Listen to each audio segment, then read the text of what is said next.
Welcome to Seaside Joe. I'm Kenneth Arthur. All of a sudden, it sounds bad to me, but I'm Kenneth Arthur, Seaside Joe, and with me, as always, Thad Wenatchee. We're talking about the Seattle Seahawks in the what do you call it? Preseason exhibition contest last night, playing against the Chicago Bears. It's funny because I have to keep reminding myself what I've always been trying to remind other people of for a long time, which is that this is only preseason. If for so many, I think when the Seahawks were good and we expected the Seahawks to be good for 10 years almost, pretty much around 10 years, the preseason, you could have these bad nights. And then that's when I would come in and say, hey, what are you doing? None of these guys are playing. It's only the preseason. What are you worried about the Seahawks playing poorly in the preseason? That's not Russell Wilson out there. Right. This time around is different because you can't say that's not Russell Wilson out there when the same context. You have to say that isn't Russell Wilson out there, but it is maybe the starter. And so there is important difference to the preseason in 2022 as opposed to, the last 9 since we've known that Russell Wilson is a starting quarterback. And so the Seahawks end up looking pretty bad here in 2 preseason games, and especially looking their worst against the Bears, and their worst being that first half. And whether, it doesn't really, I'm past the quarterback competition at this point. I think this was the last night broke my backs, I guess. And so it's just to the point where it's like, well, okay, fine. There's people who are so supportive of Geno Smith that it doesn't matter what happens. So what am I going to talk? Why? What am I arguing about for at that point? There's no more. That's just over in their minds. So, for me, it's over in the sense of, okay, yeah. I mean, it could be Geno Smith, it could be Drew Lock, but it's certainly, could be Geno Smith, and I don't know how that is going to go. And I'm just trying, I'm just trying to acknowledge this with, the reality of the situation. And it's just kind of time to move past until we have the rest of the data points there if Drew Lock is able to start against the Cowboys next Friday. So when we have those data points, we'll talk about it again. We have all the data points in Geno Smith. 9 years in the league, an entire offseason as the starter, 2 preseason games as the starter, playing a full preseason game, 4 quarters of preseason, and against the Steelers and Bears, some reserves, some starters, mostly reserves. And, without several components on offense, but nonetheless, we have seen Geno Smith. You don't need any more data on him. So we'll see Drew Lock, and then we'll figure out, sort of where the competition stands after we get the other quarterback to play. And if that doesn't happen, I would imagine that I guess Geno Smith is going to, I don't even know what's going to happen when we get to that, if we get to that point. But so for now, we'll just wait until then. But Thad, before I move on, I think it only fair, of course, to give it some acknowledgement and to find out what you thought. So Thursday night, Geno Smith against the Bears, first half. You've been in the camp of Geno Smith is all right. Geno Smith is fine. I think that he could even be good under the right circumstances, and we'll just find out. So was your opinion affected by last night's game? Yeah, no, it wasn't really changed. But I did like I didn't hate what I saw out of Geno, and I also didn't necessarily, I wasn't blown away. So it was right in the middle. But what I really liked was where the coaches are telling him to throw on the field. It doesn't seem like he's necessarily the same quarterback that he's ever been before, right? Like he doesn't necessarily look like the quarterback that the Jets wanted him to be. He not necessarily is playing under the same kind of offense the Giants had him playing under, but he's playing under that Pete Carroll offense, which is, support the run game, intermediate throws, and then every now and again, like a nice sluggo, like a 20, 25-yard, 30-yard pass, every now and again a bomb. So that's what I liked about it. You know what I mean? The attempts, his place in the offense. Maybe his throws weren't the best sometimes, but Yeah, wasn't swayed, but I liked what I saw. It was average for me. It was average. Everything was okay. Well, I mean, I'm not going to provide really any counterpoints because I said I'm past the quarterback Right. competition talk. That's Yeah. fine that you've seen good. I haven't seen any good.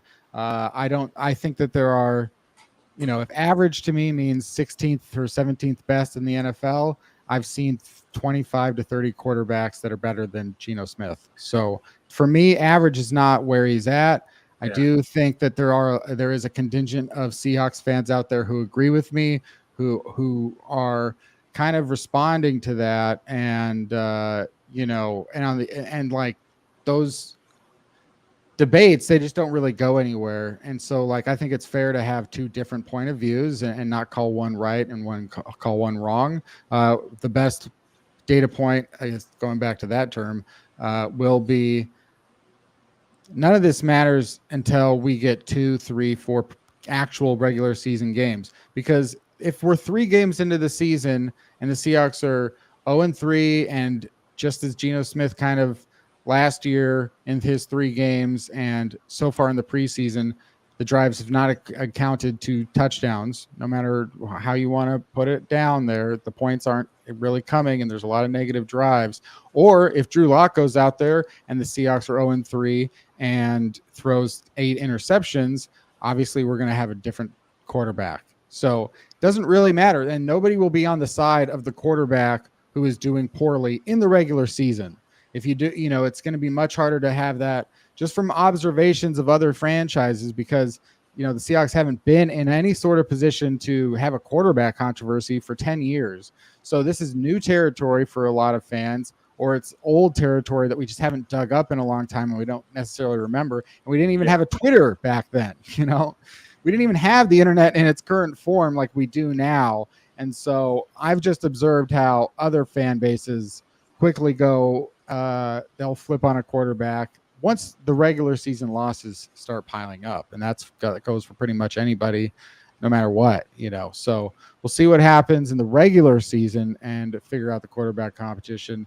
But we did see some starters out there for the Seahawks on offense and defense. Some of those guys around the quarterback position, Abe Lucas maybe standing out more than Charles Cross so far. And I don't know if that has to do with, his matchups. I don't know if it has to do with just the fact that, Abe Lucas, has these big, nice pancake blocks, rolling guys over, just seems to dominate certain reps, and those clips get shared on Twitter, and it's very exciting, and it is good. It's great to have positive. I don't know necessarily if there's other things going on in his game where you're like, well, in this area he struggles. So I don't know if that's going on, yes or no, but I do know he's standing out more, and that Charles Cross getting all the penalties on Thursday night, that was unusual and unexpected, and not necessarily something that I think anybody sounds that concerned about at this point. So I think both are well ahead of the curve for most rookie tackles, especially Abe Lucas is a 3rd-round pick.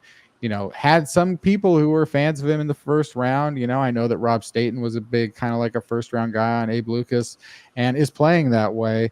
And then the rest of the offensive line had a little shuffling. Damian Lewis going out 8 snaps into the game.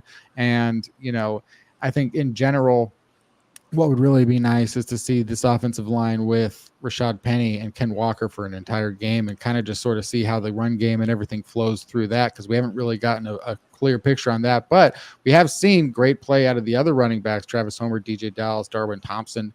So that's kind of interesting too, to see how those guys are gelling together. But yeah, what was your take on the offensive line? I think what I'm looking for, like you were just to kind of reference the Geno thing that you said earlier, and I know we don't want to talk about the quarterbacs. No, you can say whatever we have to talk about him sometimes. So yeah, don't feel too sheepish. I just wanted to clarify that it was not necessarily that I think he looked like an average quarterback, but more that I was okay with where they're having him go on the field, right? And I think that's similar to what I'm seeing with the run game. Like you said, maybe it hasn't gotten into a flow, but I like And maybe we don't know exactly how it's going to look, obviously, in the regular season, but I like where they're headed. I like the holes that are opening up, you know. Um, I think that, I mean, Homer did gain weight in the offseason. I think he gained about 15 to 20 pounds, and he was always kind of a little thin, I guess, for the modern NFL, but he looks like he's running really, really hard. Dallas looks like, I mean, he had another, like, 80 plus all purpose yards game. Um, who's the third guy? Johnson, right? Darwin Thompson. Darren Thompson, right? The third guy. I mean, he looked really solid too. So I see, like, what I liked about it was the opportunities that the line was making for them.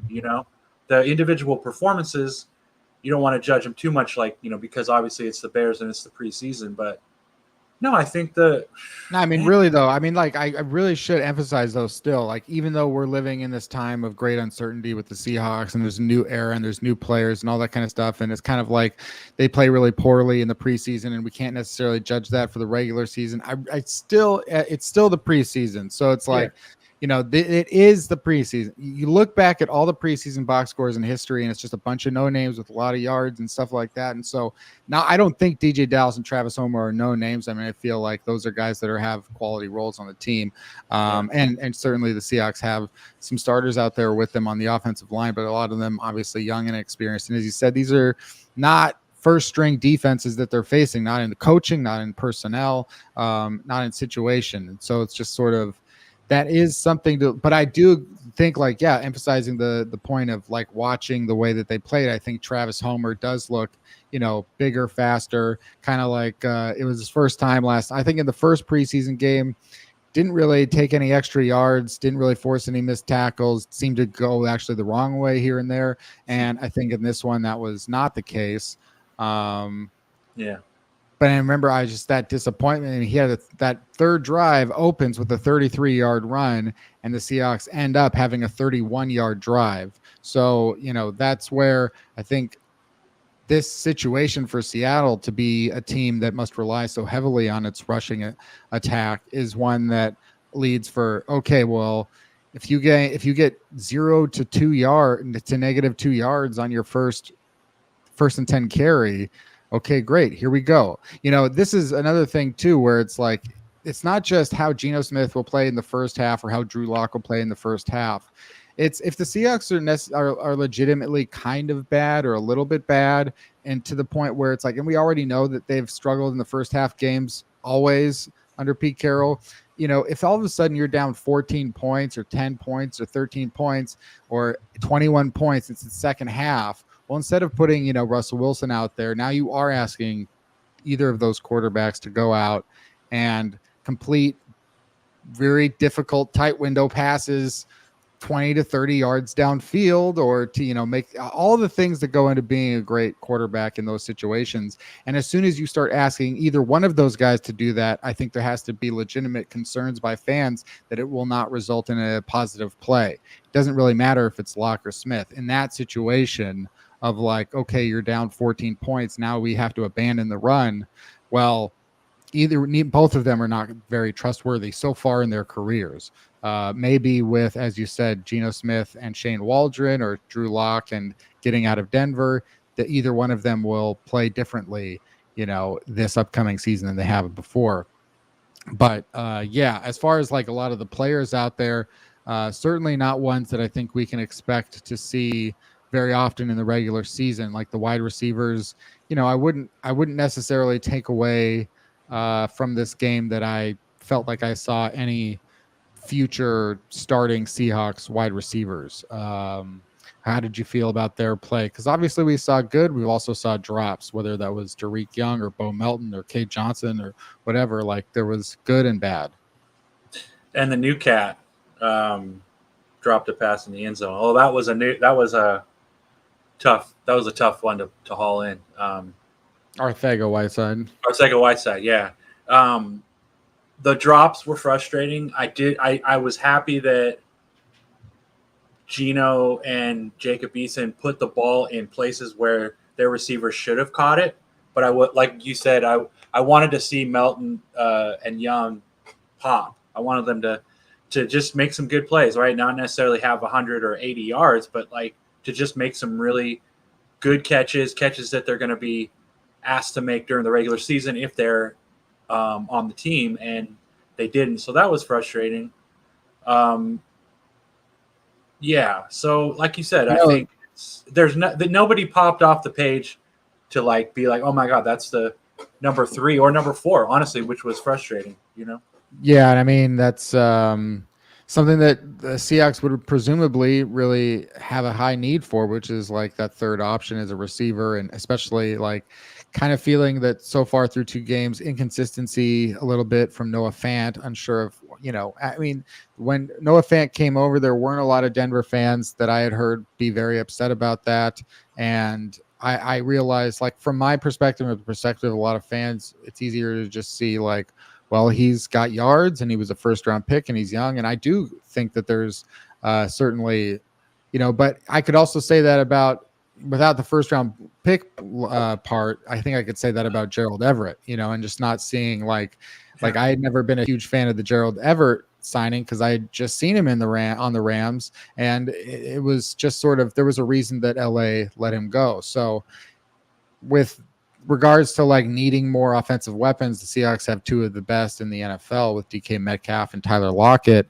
But another thing that Pete Carroll said after the game was like, yeah, well, we'd like to get back Marquise Goodwin and D. Eskridge, and that is another element. Like we can't really discount D. Eskridge because who knows, like if this entire issue for the last 18 months has been injury related, and then all of a sudden come September he feels like I've never felt this good before. Who knows what could happen with D. Eskridge and Marquise Goodwin? Maybe if it's the right opportunity for him to showcase his skills and he's still got them, maybe he also will him be the guy that changes that. But yeah, I would say Freddie Swain hasn't really moved the needle.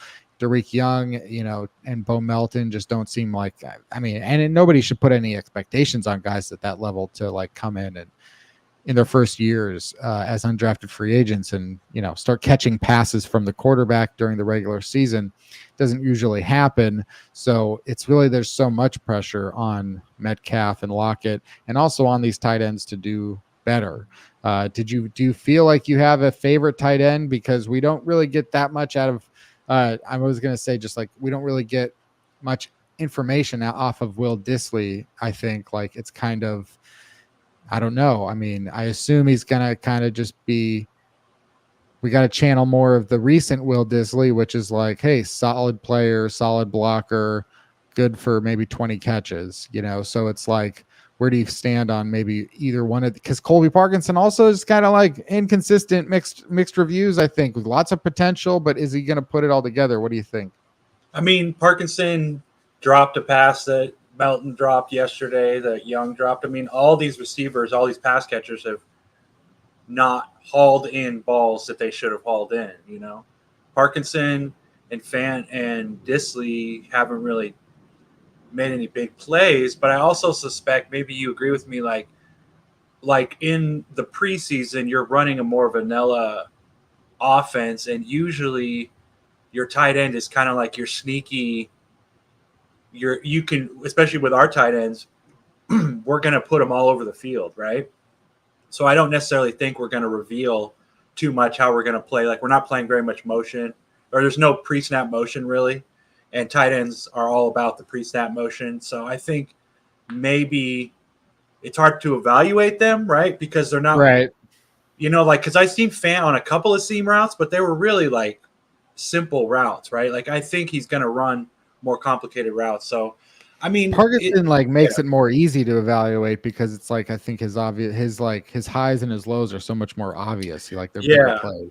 And when he's playing the second half, which usually was either Locke last game or Eason this game, and they're just going to be more aggressive. And those guys are more aggressive, right? Because Geno's throwing the ball around a lot too, but Eason and Locke are more willing to chuck it downfield, I feel like, And I just, it's like, this is that interesting time of year where I really feel like every fan appreciates that specialness, those special players, the ones that come along that are just like, Oh man, somebody like Doug Baldwin is a great example of a guy who did not have any of the pedigree and all that kind of stuff going for him. He really had to earn the respect of fans over many years. And he did that by the end. Like, you were looking at him and saying, wow, this guy is like everything, like the way that he goes out there and performs.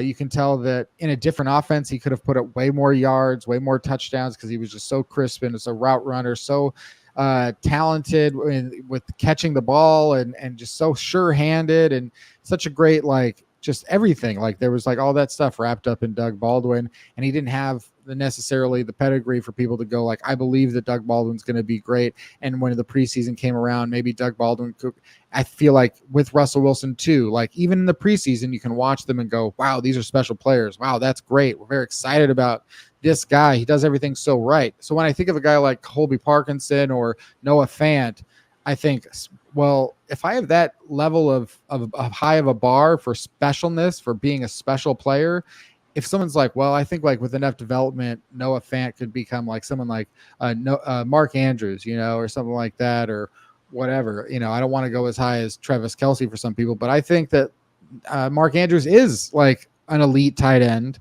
And I think about like, do you really, I don't ever, I can't imagine Mark Andrews when he's trying to prove himself on a team, dropping a touchdown, having a mistake of like any sort of like huge error. So like, I was thinking Colby Parkinson is the drop, and Noah Fant like making that sideline catch against the Steelers, like all these little things about it where it's like, if I'm supposed to picture either of those guys or Will Disley as someone who's going to develop into like a premium tight end, well, they're leaving me with a lot left to be desired, because even in the preseason, show how special you are. You're going up against backups. You're going up against guys who you say that you should be starting, and these guys are, not as valuable as you. So I don't know, like maybe on the defense, maybe like a guy like Josh Jones is a guy who early in the game last night kind of showed like, I'm better than this moment. Like I could be playing. I'm a guy that's going to be making plays on Sundays. And so against this, in this situation, I'm going to dominate. Even a guy like Tariq Woolen maybe could start saying that, with, obviously he's also has growing pains, but maybe even a guy like Tariq Woolen, you'd say like, okay, as for a guy that's a fifth round pick who, people said was way too raw to, be valuable in the NFL this soon, he seems better than most of the players on the field for preseason. Yeah. So who do you think like stood out for you as like, oh, these are special, this is a special player, or maybe you want to comment on Woolen or? Well, when you're catching, okay, so if you're a defender, right, and we have this new team, we have this new attitude, or at least kind of evolved Seahawks attitude. You have, your two franchise players jettisoned from the team. Lots of really kind of overly critical preseason rankings from people about how their offseason went and where they rank in terms of positional groups. And I think if you're kind of doing this thing that the Seahawks are doing right now, sort of digging themselves out of their own grave, I guess you could say, starting to dig themselves out of their own grave. I mean, if you're a defender and you're trying to learn new stuff, like you're just gonna, the improvement is, a lot of it's effort based, right? Like, I'm not saying try harder or like necessarily like try harder, but it's effort based in the sense of knowing your responsibilities, and then once you know your responsibilities, then you can be really aggressive and then go do your thing. A la Tariq Woolen, I felt, right, like was a great example, where he kind of looked like deer in the headlights against the Steelers, and then he looked like a starting cornerback yesterday. You know what I mean? So I think that if you're a guy like, in comparison, like to make those plays where we're looking at them as fans, right, and saying, okay, we know it's the preseason, but we want to see something pop off the screen. If you're an offensive player, if you're Colby Parkinson, if you're Noah Fant, when you're Russell Wilson throwing balls to your receivers, one of the things with Doug Baldwin, and of course Tyler Lockett for sure, but especially like you said with Doug Baldwin, it took time for Russell to figure out where Doug was going to be, and where to throw it, because Russell notoriously doesn't like to throw into tight spaces. And Doug Baldwin gets separation, but he never got like Terrell Owens separation. Right. But he always had separation. So eventually there was a time where you saw it evolve, where Russell threw it into Doug Wilson's wheelhouse, and it took him time to figure that out. So I think I don't want to make too many excuses for the offense, because then people are going to watch these videos and be like, man, that Thad dude you had on, that guy really had no clue when we're like 2-14, 2-15. But I do think that for the offensive players to pop, they still have to build chemistry. I did like Jacob Eason's aggressiveness, and obviously they had to throw the ball like the whole time he was in because they were down by so much. But you could see players going for the ball and trying to make that big play, and it's not always going to work out on offense. Whereas if you're a defender, you're Tariq Woolen, you're Josh Jones, you're anybody on the line, you're Darrell Taylor. If you're just going to be like really aggressive, you're gonna pop. Maybe you're not necessarily in the right position. Maybe last week you looked pretty bad. Maybe the play before you got maybe the defender, looked bad. But to make that, do you understand what I mean? Like, to make that pop kind of play, I think it's easier for a defender to show themselves. But like, I really hope I feel like Parkinson can be a good player. I feel like Fant can be a really good player. But to me, next week's the big. I mean, if we look like we did last week, next week, bro, I'm turning to the Cowboys. You know what I mean? It's really. I'm trying to think, because I think like the Cowboys. I do know what you're saying, and because like it's hard. Maybe in this scenario, it's harder to make it's complete and execute the offensive play than it is to sort of just be the benefactor of a poor offensive play, or an easier pass to deflect or whatever it is. I think, that end of game with Jacob Eason and everything is funner to watch than it really was helpful to know anything about the Seahawks. I mean, other than the stuff we already know. I mean, like, Jacob Eason cannot be in a regular season NFL game. I mean, if he was, then those red zone throws would have been a lot nicer. It's just going to be sort of, and I appreciate, he's definitely got a live arm, and he's probably got one of the better like arms on the team, maybe, but at the end of the day, all of the things that go into quarterbacking, people have been trying to turn that Jacob Eason talent into a quarterback for 6 or 7 years, and he just keeps not doing it. So I just have to go off of history and like the total amount of history for all these players added up is going to amount to some degree of what's the odds that they will become like a good starter, a great starter, and if I'm talking about that level of this is a great starter, I don't necessarily see that at this point from the tight ends or from the quarterbacks. And so I do see that, or at least we're talking about that for Cross and Lucas, which is expected, right? Like, they're young guys that could have that. With Woolen, that's expected. With Kobe Bryant, that's expected. We can be more optimistic about them because of their current situation and the way that they've flashed over the last 3-4 weeks. So that's all good. But I do think that with regards to how the Seahawks actually are this season and how whether or not they'll look better next week and how to react to it if the Seahawks, if they have another performance like the one that they just had.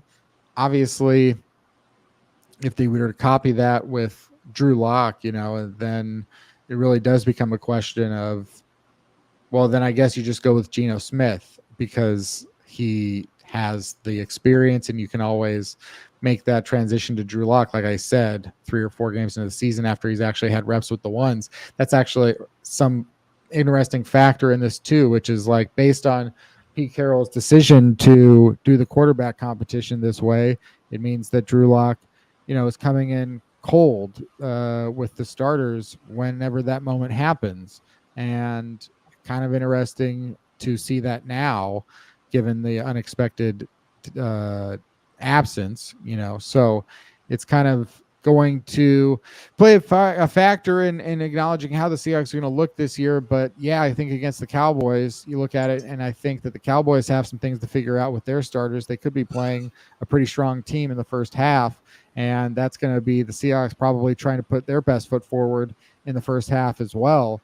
And so maybe we're going to get a little bit of a preview of a regular season game. And if the Seahawks, I don't even think that like there's so much working against Justin Fields, but even on that first drive, like with regards to new coaching and the offensive line and the weapons, the receivers, the tight ends, the situation, it was still a 52-yard drive against the Seahawks defense that was trying to be their best version of a number one defense, obviously without, almost the entire secondary and no Jordan Brooks and all that. But in general, and Nwosu and Mafe and Taylor, they were out there for a big portion of the game too. Yeah. So you could judge the amount of time that the pass rush was out there. And Justin Fields and then Trevor Siemian, they really just kind of did more of what they wanted with the Bears offense. And we thought the Bears offense was going to be bad. So it's really interesting to think, well, if the Cowboys come out next week and they're holding a competition at receivers, so I would imagine that you're going to see some of their best options at wide receiver next week, testing Seattle's cornerbacks and secondary. If it goes poorly, then yeah, I guess people will sort of start to imagine that this could be a sign of things to come. But you're still pretty firmly are you still pretty firmly in the camp of like 8-9, 9-8, something respectable? I mean, the Steelers game made him look like a 7-9 win team. That's what that game looked like. Yesterday's game made him look like a 2-15 team. I mean, Adam said it on the Seahawkers pod after the game. Like, yesterday was kind of like their floor in a way. He was kind of thinking like, this is just. When they look bad, this is the worst they're going to look, special teams, fumbles, linebackers. I mean, it wasn't all their fault, but the linebackers looked terrible, overall. The dropped passes, I mean, that's the thing too. It's like a lot of those guys are expected to play, like some of them at least, Cody Barton. Right. We know that like we're just like a hair away from having to go to, Ayagbenue or I don't even think Nick Bellore in the mix anymore, right? I mean, he didn't get any snaps. I didn't see him play. Yeah, he didn't get any snaps last night, so I don't think I didn't release my next thing of 5 cuts, but I just don't know. Like, Nick Bellore doesn't have a role in the team except for special teams captain. You can pay $2 million for a special teams captain, and the special teams was terrible last night. So, it's kind of like giving Nick Bellore the best chance to go find another team, if anything. So I think he could be on the outs. Joel DeBlanco starting at linebacker and he's a guy that wasn't even signed until a couple of weeks or week into training camp, and he's been making a bunch of missed tackles. It would just seem like the Seahawks definitely have to be concerned with the health of Jordan Brooks like every single week, because if it was down without him in the regular season, that's a sure-handed tackler that you're losing. Yeah, I mean, we've talked about it a few times already. Like, it's a position group that is oddly thin. They usually have a lot of different interesting players, even if it's a guy who's a wild card, right? Like Justin Coleman or something, bringing him back. I mean, he's shown he has talent, but like the linebackers they're just trash, man, And I know some of the problem with the tackling and stuff, because I think some of it has to do with the fact that the Seahawks really they're not very aggressive in practice compared to other teams, like they don't really hit. And I think some of that, like, because to me, the first half we weren't tackling. We were tackling really poorly, but I felt like as the game went on, it got better a little bit here and there. Like I said, I think with the linebackers, they kind of didn't really play well the whole game. But Yeah, I could have missed one, but I thought, cornerbacks, yeah, go ahead. Sorry. oh yeah, I just thought Tanner Muse, he seemed to at least make a few sure-handed tackles that seemed like of good form. Yeah. But yeah, But we in were saying general, about they were out of position in general. They were getting worked by the tight ends and the slot receivers. what were you going to say about cornerbacks? What was I going to say? Oh, I don't know. Well, I don't know, but a lot of people talk to about Mike Jackson, and I think like I don't know, like I haven't seen. I don't know if I think maybe I'm just a poor person, a poor judge of all that kind of stuff. Maybe I don't want to like go out there and say, oh, I don't think Mike Jackson is going to make the team or whatever, because I don't know. I just don't know that I've heard it like that position is like weirdly deep and shallow at the same time. Yeah. It's like you got to keep 6 or 7 guys, because I mean, look at what's happening right now with Sidney Jones and Artie Burns, and there's no way. I don't know that Justin Coleman is going to make the roster, or if he is ready to like actually start, because it's kind of been 2 games in a row questionable for Justin Coleman, and he's going to cost a little bit more than someone like Mike Jackson. But then you've also, speaking of the secondary and missed tackles, you got Marquise Blair and what, his uneven play. And it's like, you really start going down that list and thinking, I mean, I guess at the end of the day, if you're thinking that the safeties will be Quandre Diggs, Jamal Adams, Ryan Neal, and Josh Jones, it's not so big of a deal. Maybe that's just bad news for Marquise Blair. If you're thinking that cornerbacks, Sidney Jones at his best, if he's healthy, he's a decent guy to have out there on one player, and then Artie Burns, who just doesn't really have anything known about him other than he just hasn't played a lot in the last 3 years. So that's kind of where he is at with and we haven't seen a bunch of him this. So it's like you've got that part of it, and then you're excited about Woolen and Bryant, but also don't feel comfortable putting him out there to begin the season. So you got to keep those guys, and you also can't really start them. And so it's like you have to maybe consider keeping an extra cornerback or 2, like a Mike Jackson or a Justin Coleman or whatever, just because you just don't know. You don't feel confident that you're going to have the same guys out there. Pete said something about like how their plan for defense this year was hopefully one that would, mitigate the need to have talented cornerbacks. At least that's the way that I read it, kind of, that they didn't need to spend as much money there and I think that they're one of the lowest paid, in the league, which bears out with what we know that the Seahawks are putting out there at cornerback. It's got to be, well, I don't know if it's got to be a priority in the draft next year, because it's never been a priority for Pete Carroll before. But are you worried about, Sidney Jones, Artie Burns, Justin Coleman? Not necessarily. I like the way they look. I like the way that they play. I think the injury thing is like, it's just part of football, right? So Ryan Neal's hurt. Sidney Jones, Artie Burns. I mean, and of course, Quandre's coming back from injury. Adams, who knows how, his shoulder's going to hold up. So, like you said, like, it's oddly deep and thin at the same time. You have a lot of untested, interesting players. Oh, Trey Brown was the other guy that's hurt too. So,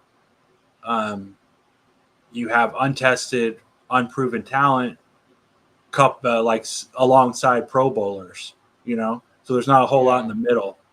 And when one of those guys goes down, it all it shifts the whole balance of the team. I mean, I'm not going to be, I'm like less worried about the cornerbacks, only because I think our pass rush looks so good or it looks so improved. So I know that's going to help. But I mean, like a lot of this stuff this year, right, Kenny? Like, this is a year for these players to sort of prove themselves as like a Justin Coleman type, but like as young players, like, I mean, a lot of this is kind of storybook Pete Carroll Seahawks stuff, like who's going to shine, who's going to rise to the who's going to rise up, who's going to be a hero every week, and then that, I think once the team, especially like the cornerbacks, no matter who's in there, because I really, at this point, the injuries are piling up there. You're just going to have to go with whoever's available each week, right? So I think it's going to change often throughout the year, because I think Jamal Adams at some point is going to get hurt again, or his shoulder, something's going to happen to him where he's going to be out. At least and who knows how, Diggs seems like he's fine, but also he broke his freaking leg, man. So I don't know if he's going to be like day one, snap one at 100%, right? So yeah, I know it's a fair point. I mean, so I think it's going to have to be like heroes, we're just going to have to see who, like, there's legacy to be built this year for those guys. You know what I mean? well, first of all, what a disappointing show that Heroes was. Remember that? Yeah, it was terrible. Like after the first 3 or 4 episodes, I was like, this is going to be dope. And then it was just terrible. Yeah, it really started so high and then decided to just completely crash and burn, as some shows strangely opt to do. But yeah, not a good Heroes. I see what you're saying. Also, you've kind of talked about how the Bears, I mean, the way that the Seahawks played, if that was indicative of the future, would be like a 2-15 team. I think to that point too, it's like, first Seahawks have to play the Broncos and the 49ers. Some people think the Broncos are the sleeper to win the AFC. Some people think that the 49ers are in the NFC, and whatever the case may be, I think it's fair to say that both are a little bit more well-equipped to win at this very moment than the Seahawks are. So It's going to be a tough road to start anything other than 0-2. And if they do start anything other than 0-2, maybe there's some like really good reason to like think, okay, well, there are going to be good days at the very least. Even if they go 6-11, there's going to be some good days, because you compete against Russell Wilson, and if you compete against the 49ers, I think that's indicative of positive momentum. But then they play the Falcons and the Lions, and I think like those are those teams that maybe the Lions are a little bit ahead of the Falcons, but especially I think you playing that Falcons in week 3, that's going to be the game that sort of tells us everything, because the Falcons may be I think the Bears might be the worst team in the league. I think the Falcons might be the worst team in the league. I think, there's a few teams that would be in there, and I think the Seahawks want to definitely not be in that conversation. So I think the Falcons is that game where you say, well, if they lose 17-6 to the Falcons, it's going to be a difficult year, So I think that could be the most important game for Seattle. And I don't know, I had these expectations of the Seahawks have won so many games against the 49ers. The Seahawks they know Russell Wilson so well. It'll be his first game with Denver. The Broncos were like fine last year. They weren't good. They weren't that good. So it's like that's a winnable game. But the closer you get, where you just don't feel you get to see those flashes, especially from the starting quarterback, that you don't get to see those flashes, it makes it a little bit harder. And then on top of that, you just want, even though Boy Mafe flashes and individually, like you get excited about individual players, it starts to develop a concern that the defense, if you were thinking that maybe the defense would carry the offense for the whole year, it starts to feel a little bit less likely. I mean, do you see it do you agree with that? I mean, I just don't want to make too many assumptions about how we're going to look in the regular season. I mean, but at the end of the day, though, I do want to ask you this directly. Like, if it was like the guys who aren't playing, and you even expressed not criticism, but skepticism about Quandre Diggs and Jamal Adams, just like, okay, well, we'll see what we get when we get there. The guys that aren't playing, like if you go to another team, like let's say the 49ers, and you go like, oh, they're sitting most of their good starters. Oh, so they're sitting Nick Bosa, they're sitting Fred Warner, they're sitting some of these guys that will be in the all-pro conversation. Or the Rams, oh, they're sitting Aaron Donald, they're sitting Jalen Ramsey.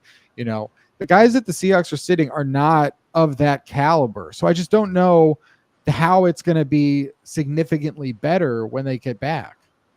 Yeah. I mean, it is a concern. I do believe in the coaching staff, or at least I'm betting on the coaching staff. That might be more appropriate. Yeah. So I mean, like you're right. I mean, there's when you look at it, there's reasons to like not think much good is going to happen, or at least it won't look much different than the last 2 years. The defense. If you had to play the Broncos 16 times this year or the 49ers 16 times this year, which team do you think the Seahawks would prefer to play? Probably the Broncos because they're less physical than the 49ers. Yeah. Help with the injuries. I mean, the Broncos and the Seahawks, or the 49ers and the Seahawks, whenever they play, there's always somebody that gets hurt, man. Yeah. It's a really aggressive game. Would you rather have Justin Fields or Trey Lance? I think I would rather have Trey Lance because he just seems a little bit more humble, but I like both of their skill set. And I think if Justin Fields was really put to it and somebody said, hey, would you rather have started year one anywhere in the league, or would you rather have had 1 year to learn and to sit back like Trey Lance did? And I think any rookie quarterback, if you take ego out of it, if you take expectations, they're all going to say, I want 1 year to chill, and, I think that's going to help Trey Lance out. I think, he made some pretty decent throws. They played yesterday, right? Or were they? No, because the Seahawks are the only team that have played, and the Bears. I thought was there more than one game yesterday? I guess not, but he looked good in the first game. He made some nice throws, kind of like, Drew Lock, honestly. And Gino even just made some good throws, made some dumb decisions, made some bad throws. But I think, to me, Justin Fields is kind of a similar skill set as Trey Lance, but I think that Trey Lance, he has a better coach. I don't know if Justin Fields is receptive or unreceptive to learning, but I think Kyle Shanahan, for all his misgivings and weaknesses, is a really good quarterback coach. He got a lot of Garoppolo, Yeah, and I think it's telling that Shanahan didn't consider Justin Fields for the pick. It was only going to be Mac Jones or Trey Lance, and he's said that. And so it's like the fact that, Trey Lance was put at that pedestal without even having much of a career to this point definitely speaks to the amount of adoration that not just the 49ers, but a lot of NFL teams had for what he was physically capable of doing. And obviously Shanahan is a guy that will take a lot of pride in being able to do that. And I think everybody's different, like Russell Wilson responded well to playing in his first season. And Aaron Rodgers has said that that he really is happy that he had 3 years behind Brett Favre. Or he could just be saying that because he wants to encourage Jordan Love, so who knows? But if you had who's more likely to win a Rookie Player of the Year award, Kenneth Walker or Boy Mafe? To me, that's a tough one. Probably I would put the odds on Mafe because he'll either get he'll either get a handful of pass rushing reps or he'll get an expanded role. Whereas Kenny Walker, we don't know if he's going to be, because at some point Kenneth Walker is going to be the number one back. He's going to be the number two back, and he's going to be the number three back. And that's going to be all dependent on Penny's health and on Homer and Dallas, who I know they both want to make a difference this year. So I would say Mafe, because he's going to be in the game no matter what. Mafe's going to get 10, 20 snaps, even if he's not playing great. You know what I mean? Yeah, I think it's, we can probably expect that Rashad Penny won't play a full season, maybe giving Kenneth Walker an opportunity to showcase himself as the number one back. But you're right that with Travis Homer and DJ Dallas, those guys are going to get mixed in first, second, third down as well. More of probably the fact that maybe, and even like in that we know how much people are like, oh man, getting that 2-minute Travis Homer and having him out there, all that kind of stuff. I think at the end of the day, Kenneth Walker will get a couple 2-3 series to be the guy every game, and maybe those plays will be so exciting that he earns, it's just hard to keep him off the field. But so I see that part of it, and I also see the part of it where I think among all the rookies right now, Boy Mafe is one that is standing out as a pass rusher, standing out as a guy who, what I liked about him coming out of Minnesota was not necessarily what I liked about him, but what I understood about why he was available at pick 40. It's just like the amount of coaching changes and role changes that he had to go through at Minnesota. But if you take his athleticism and his potential and what he was able to do in his limited opportunities, it was like, okay, if this guy is put in the right place and given good coaching, and I think that is a quality that maybe Pete Carroll's staffs over the years haven't got as much credit for, is their development of pass rushers, and finding good pass rushers on the cheap, has been a thing that they've been doing since Pete Carroll made one of his first ever trades for Chris Clemens. So it's like seeing what Seattle has done. I think Boy Mafe could be a guy who, right away is having, maybe 8 sacks or something like that as a rookie. And that's what I would consider to be very talented.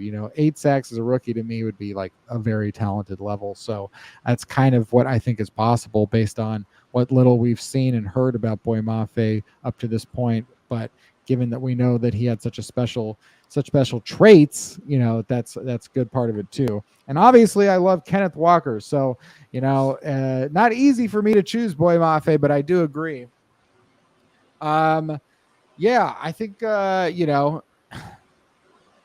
kind of summarizes the Seahawks. Just, we know that the way that they've played here through 2 preseason games, and just knowing that this whole time that there would be some sort of quarterback controversy, I guess. And this is, I guess, a quarterback controversy, officially full blown, because controversially, some people want this guy, some people want that guy, some people don't want either, some people want guys that aren't in the organization. That's controversy. So, we knew that no matter what, without getting a full-fledged replacement for Russell Wilson, controversy would continue. And yet another reason to believe that as soon as the Seahawks have the opportunity they see to get that franchise guy next year, they will take it. And that may be February. They've gone to the scouting combine, they've evaluated someone, they've said, this is the guy we're going to draft, can't wait. Or whether that be through other means. I think the Seahawks will definitely not be having a quarterback competition like this one. Hopefully it's, not like trading for Carson Wentz. I don't want to see Seattle be so desperate as to make sure that they just make a move. And I would say on that tip, Kenny, like that's where them not trading for Garoppolo gives us a really clear idea that it reaffirms everything you just said, right? I think the Seahawks already know who they want to draft quarterback wise. I think they've got a few guys most likely already eyeballed. They've already got a few guys eyeballed. They don't Garoppolo. If you're the Mariners right now, right? And the equivalent of Jimmy Garoppolo becomes available, a team cuts like a really solid number 2, number 3 starting pitcher. Mariners pick him up. You know what I mean? Done. That's where they're at right now. I got to say, every time you do the Mariners and the baseball analogies, I'm lost. You lose me. Well, the Mariners I'll say this. The Mariners are in a playoff race, right? And if the equivalent pitcher of like Jimmy Garoppolo, like a really solid player, unspectacular in some ways, but also extremely solid, right? Like if he becomes available, and you're in the middle of a playoff race, boom, you got to pick that guy up. But we don't need a Jimmy Garoppolo, and they don't think they need a Jimmy Garoppolo. They don't think they need Baker Mayfield. They don't think they need I don't think they're really trying that hard to push for Lamar Jackson even, I don't think any of these guys have. I mean, it wouldn't have really mattered short of trading for Trevor Lawrence or Zach Wilson or some guy that's not available. there was just no point. There's like, yeah, you're not going to bring in some quarterback. Any quarterback that's available is available for a reason. And now you're talking about veteran, and then all of a sudden, like you're saying, like the Seahawks cannot support a quarterback. So all you really want is a guy who maybe like a Trey Lance. Even if Trey Lance, a rookie, was on the Seahawks right now, of an equivalent rookie to Trey Lance, you would say, we're still choosing between Geno Smith and Drew Lock. We do not want to put this guy in this position right now to try and quote unquote save us, because that is not going to save us, and it could only hurt him. So yeah, it's not a good. I remember people were asking for Matt Ryan. It's like, he's going to get killed. What are you talking about? Why do you want Matt Ryan here to forget the end of his career and just be like, oh, what happened at the end of my career? I remember the Falcons. I remember retiring. What happened between that? That would have been Matt Ryan if he had gotten traded to Seattle. Yeah, Matt Ryan, Jerry Rice, Franco Harris, 3 legendary Seahawks. Exactly. Edgerrin James. But yeah, so it's fun to have stuff to talk about, and certainly the Seattle Seahawks are doing that with with their moves, their non-moves, and yeah, I think that's about all for this episode of Seaside Show. I think we've got a good sense of the good play and the good play, the bad play, things to look for next week. One thing, I'll give you a thing. Yeah, go ahead, dude. Jason Myers has got to go, man. Oh yeah, you got to cut that, dude. What is wrong with our kicker, man? I mean, it's almost like he's been told, hey, if you don't do well in the preseason, we are going to cut you. And he's just thinking about that $4 million. And if you're putting some pressure on a guy going like, hey, because it's like $4 million to, like Deshaun Watson just got fined $5 million, and people go, well, that's nothing to him.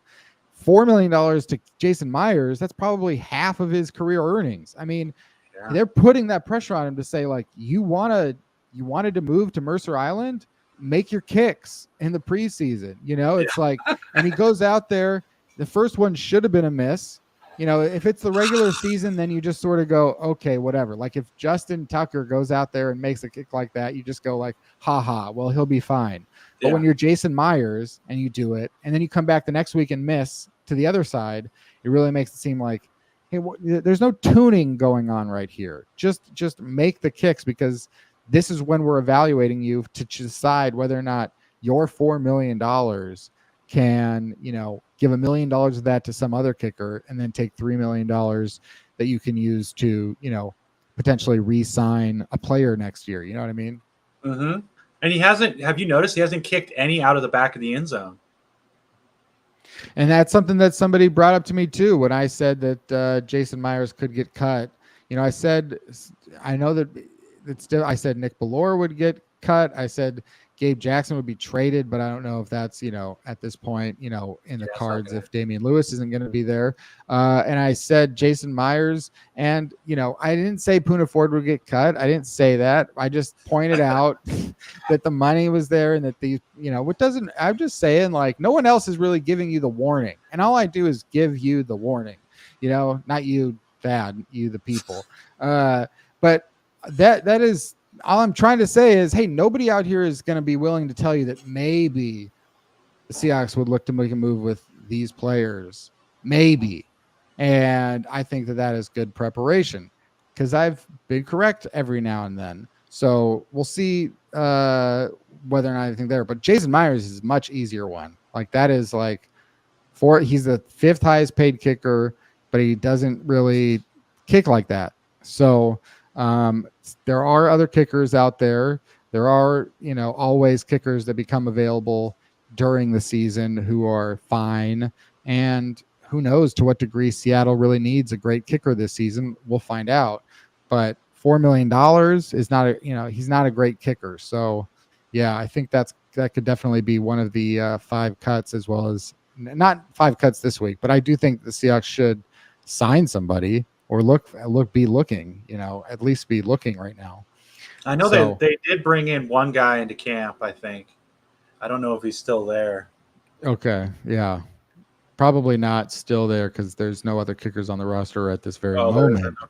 Okay. But yeah, it's something that I think you can go out there and look for guys pretty soon. But yeah, that's it for this episode of Seaside Joe. You can find Thad on Twitter at Thad is rad, and always on Field Goals with the daily links. Any other parting thoughts as we go, Thad? Tough game. I liked overall. I would say I liked the way the receivers ran their routes. I liked the aggressiveness of Gino. I like the relative aggressiveness in terms of a Pete Carroll offense of Gino and Eason. I'm looking forward. I mean, the team. I think next Sunday, right, or is next Saturday in here in Dallas, where I'm at. What's up, baby? Nice. The team. I think it's probably, to me, and maybe tell me if this sounds corny to you or not, but to me, this is the most important preseason game in Seahawks history. I'm gonna stand on that. A lot has to be decided, and Drew Lock might still be sick next week. He might not play, man, at all, Yeah, I mean the Steelers game was definitely the most important preseason game of 10 years, as obviously the Russell Wilson Chiefs game was quite a game, and then it just keeps exacerbating. This game and then the next game will hold even more relevance. So yeah, I have to say you're onto something, and we'll talk about it. Whatever happens, Seahawks, Cowboys, we'll talk about it next time. So, you're watching, you're listening, you're doing something. This is Seaside Joe, a football podcast, and we'll be back next time to talk about football on this podcast.